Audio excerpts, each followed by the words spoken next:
Praise God.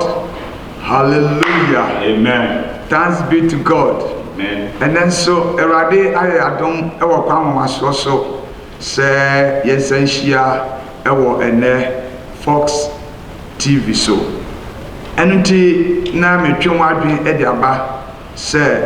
ene den so nia wo ye biara bomoden unu ebi namba bi afre no no so betie bi na wuni masem ko a ebebo ano nti se nya mede asem ba die na hia mo bia nti yentem na betra TV no ho emse mewie no onya mede nsaye de aka me ameka say me Reverend David Yaw Atta me kasa free the Heavy Mission Church me general overseer Emma Asafoi na nyame adom as opija Asafoi your branches ahodo ewo miamia Okumase any other parts ni nyina no ti be bibia obehu the Heavy Mission Church no na be so ti asese na nye bibia anase na nya sorry bia te se ya sorry ya amen. Amen. Hallelujah. Amen. And me wasem sonko edimam na mo last week no want me anhwe misem kano se uko aye YouTube so uko HMTV HM ni jama Heavy Mission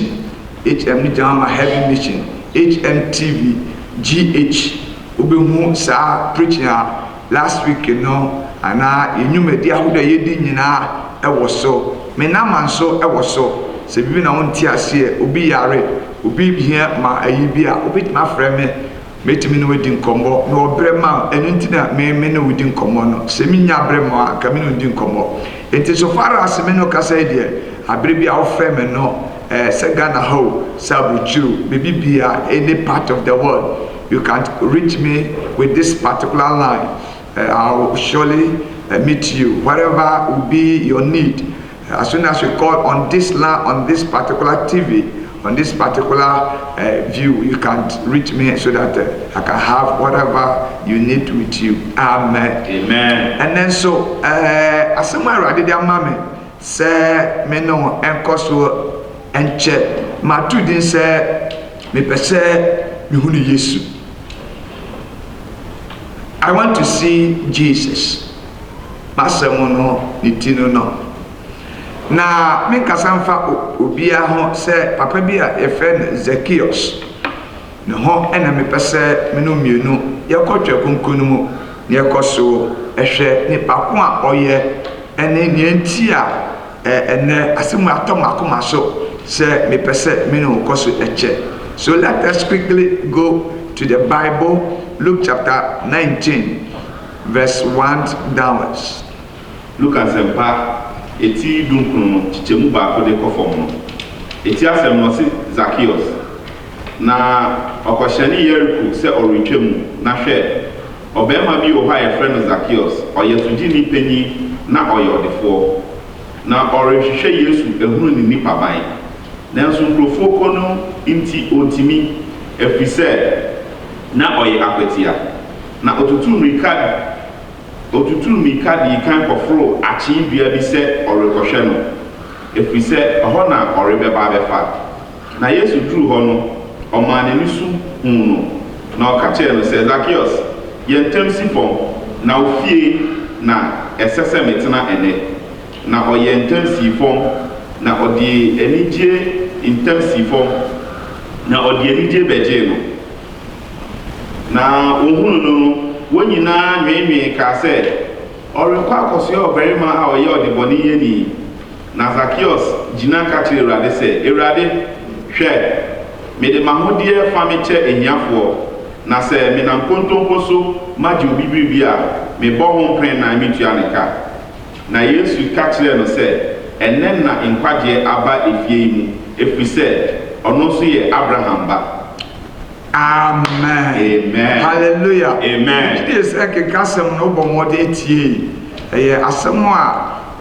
enade me pese minu mienu susu ho na yehwe nipa ko a wo se yehwehwe no ye wiase e baaye. Zacchaeus se nsɛm no mɛma na sa komu bi mu a papa bi a ɔtena ase a yɛfrɛ no Zacchaeus sɛ nsɛm ka no mu ahyɛhyɛ na ɔse bakyɛ ɔhyɛ ase ma ɔse sɛ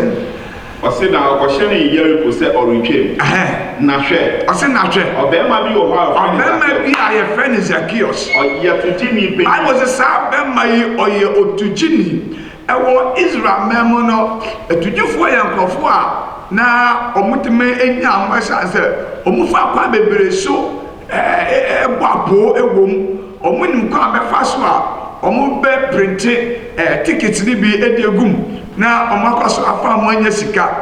ɛno nti Zacchaeus fa saa kwan no so Bible sɛ ɛma ne bɛnya sika ɛma ne bɛyɛ ɔdefoɔ amen amen ɛnɛ sɛ bi asɛm wei wotie me menim nipa ko a wotie me ebi a wode de wonya ɔdefoɔ sɛ Zacchaeus but nso wodi wɔn bi ebi a wo so yɛ ɔdefoɔ ntɛyɛ wo sɛ wanya ahoni nti no asɛ nkwagye ɛni hɔ ma but pɛsɛ ɛnɛ da yi wobɛbɔ mmɔde na wɔde mɛtu saa akwanto wei na ɛbɛwie no megye deɛ sɛ wobɛhu sɛ wo nso nkwagyeɛ kɛseɛ ɛwɔ ma ɛfiri sɛ wo nso woyɛ Abraham ba na wo nso ka ɔmo ho a Yesu Kristo ɛba akɔ so yɛ dɛ ɛba bɛhwehwɛ no amen amen hallelujah amen the Bible say na Zacchaeus ɛyɛ ɔdefoɔ otugyifoɔ a ɔsa anya ne hɔ ɔno ne Zacchaeus ɛnɛ nipa bebree ekyini minim nea nipa hwehwɛ ɛwɔ wiase minim nea wohwehwɛ ɛwɔ wiase nanso ɛnɛ mepɛ sɛ wote ase sɛ nipa baako pɛ ɛna ɔsɛ obi abɔ mmɔde hwehwɛ yes amen amen Bible says Zacchaeus bɔ mmɔde sɛ ɔbɛhwehwɛ Yesu mi nipa ko a wohwehwɛ but Zacchaeus de ɔbɔ ne timpɔ nkwa wura no na ɔbɔ ne timpɔ sɛ ɔbɛhwehwɛ no what the American no me so ɔno ne nkwa nyinaa wura yes nti nkwa kura no ne wura ɛna Zacchaeus ɔyɛ na ade sɛ ɔbɛkɔ so ahwehwɛ no hallelujah amen na otimi de nipa bɔ ne kɔ so kyɛ no ɔna Zacchaeus wi sɛ ɔbɛkɔ so ahwehwɛ no amen amen amen na otimi ma nipa nkwa ɛna Zacchaeus wi sɛ ɔbɛkɔ so ahwehwɛ no nea ɔyɛ ɛkwan no kura no ɛne nkwa no nea ɔno a ɔyɛ Onyankopɔn akyɛde a nyame de na brɛ yɛ ɛwɔ wiase a ɔna Zacchaeus na adwe si so sɛ ɔbɛkɔ so yɛ dɛ akɔhwehwɛ menim nipa ko a wodeɛ wosi wo wiase akɔ so hwehwɛ bebree gu so ahwehwɛ amanfoɔ ɔmo na so nduri amen but me mpaebɔ ne sɛ wohwehwɛ obi a ɛwɔ wo wiase a ɔba ka sɛ owura Yesu a wɔde ne nkwa ato wɔde ama wo na wonti yɛyɛ de akaakadeɛ na wonti ɔfa saa ma ne huru nyinaa mu na wonti yɛkum no nanso Bible sɛ yɛsie no na nasa so no Awurade pagya no na ɔtagya nsa nifa so ɛkɔ so yɛ dɛ ɛdi ɛde ama wo hallelujah amen amen amen amen amen ekwabodo no ene Zacchaeus hwehwɛ no amen amen the bread of life and hwehwɛ no hallelujah amen the Lamb of God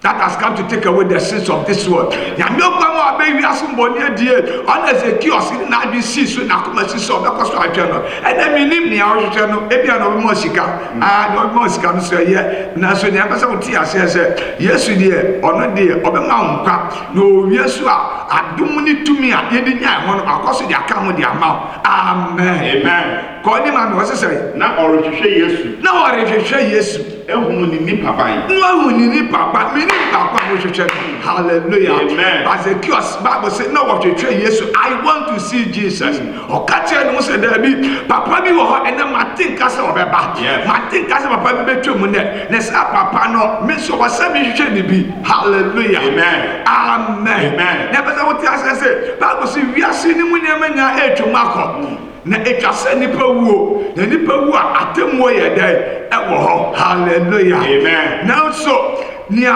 yewu a yebekọ kohyia no yewu a nia yebekọ ne nkyai ono ni sa owura Yesu no amen amen efese ono ni otemuafo no hallelujah amen amen amen it is a kiosk ye na de se obesi na di obebo na akoma mu po oma bibia nsi ne kwan na obeyire ne ho ahye nu nkura oyodifo obeyire ne ho oji to enso obeyire ne ho amen amen ko ni ma mo se na so nkrofo ko ni nti na nkrofo ko ni nti no ntimi efise na oyakotia efise na Zacchaeus na oyakotia e ka so obi akotia na se obi a o etia amen amen bra Zacchaeus na adu so obehwehwe Yesu no wanya ni easy de di kan no ne tenten kwa na me fa so ball no edumpo ebe consider e de ma no ne etoso bio se oye tudifo na obi enim aduma boye na oye so popular osikani a obiara ekoso nim no na ne tenten so ema no kwai no ntimi ko gina ba bi obetima hu Yesu sa ne amani nyina ayo consider e de Zacchaeus bi nim adekodi ayo consider de ma wa brabo emo. Hallelujah. Amen. Especially if I will yam some home. Amen. Amen. Bebratiada enam ne omuhuniti. Na manfo kanti. Amanfo jeja honti. Enu nti edi a wode ato no nso nti. Hallelujah.